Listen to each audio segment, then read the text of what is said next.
Hi friends, it's Stuart. I'm back today to talk about signal to noise ratio. In another one of my videos, I said that pure power, signal level, if you will, was not the most important way to measure television signal. And I said I would talk about why. Well, this is the video where I do that. And we're going to get a couple of things out of the way. There's going to be a section in the middle, which is going to be really exciting to some of you trolls out there because you're going to get to kind of needle me on some stuff, and I'm going to ignore that. And hopefully you end up with a little bit more understanding of how digital broadcasting works and why certain things that you thought might be important aren't. Television broadcasting in the United States is digital. Yeah, trolls, there are a couple of places where there are analog stations, but we're not talking about that. Broadcasting in the United States is digital, meaning that the signals are either ones and zeros. It's this long string of bits that's coming at you. And again, troll warning number 2. Yes, I know that technically in the real world, nothing is purely digital, that everything is some sort of degree of analog. But we're talking about a digital signal that's traveling over an analog carrier, and yeah, I get that. That's not really the important thing right now. The important thing is to know that your actual television broadcast signal, the thing you're trying to decode, is digital in nature. It's made up of ones and zeros. And because it's digital, because it's binary, means it doesn't matter really how strong the signal is as long as you can understand it. You can have a signal that's got a really, really big one like this, or a really, really small one like this, and as long as you can tell that it's a 1 and not a 0, it doesn't matter. And that is the core of why signal to noise ratio, not actual signal level, is the most important thing when measuring your signal.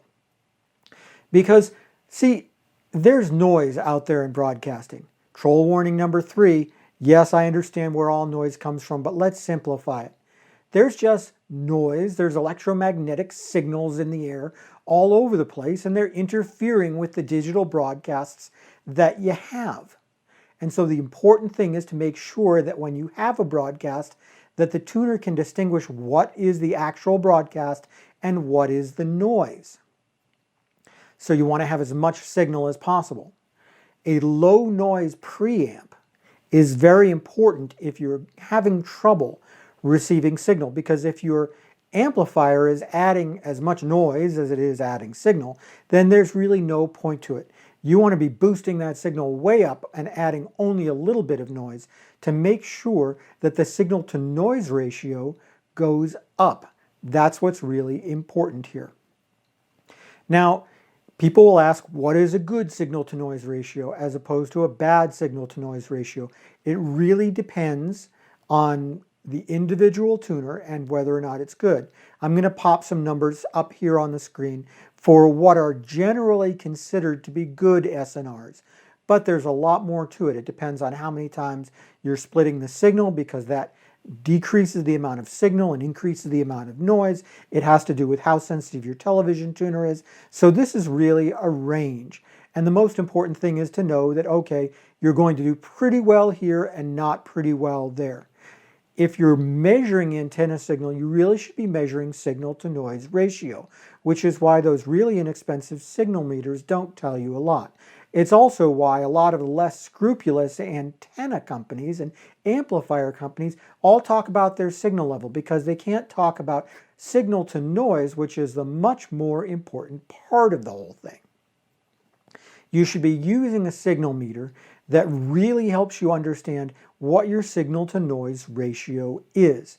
Sometimes you will find a number between 0 and 100 built into your television tuner, and that will give you some idea.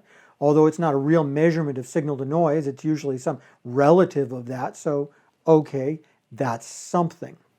If you don't have the ability to measure that kind of stuff within your television, then you should really pick up a real signal meter like one of these. This isn't just a $19 special. This is going to give you the signal to noise ratio information that you need.